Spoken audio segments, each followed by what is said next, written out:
Satellites can see poverty from space. Artificial intelligence can see it in patterns of mobile phone data. Together, they helped the government of Togo target aid to the neediest in the COVID-19 pandemic.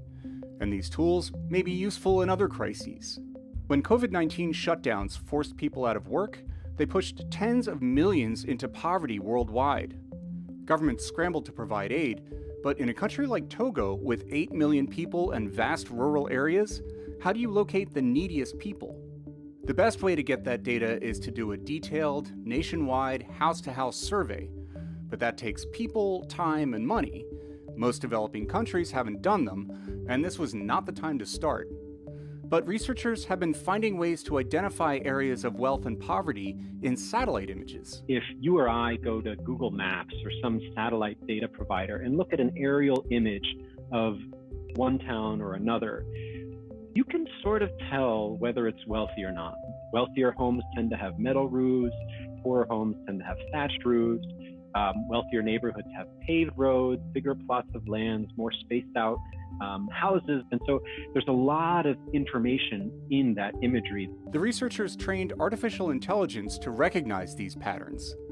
The AI came up with a map of the poorest regions of Togo. The next step was to target the neediest people in those regions. So they put AI to work studying patterns of mobile phone use. Rich people will make just more phone calls than poor people. They also might make more international calls, since those are very expensive.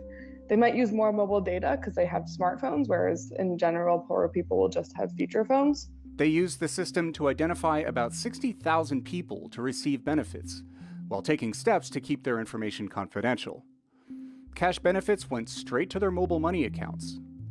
Writing in the journal Nature, the team says the system missed fewer needy people than the Togolese government's first attempt to target aid, but it did not do as well as a house-to-house survey would have. The comparative advantage of the satellite imagery and phone data approach is that it's extremely fast, it's very lightweight, it's very cheap to implement.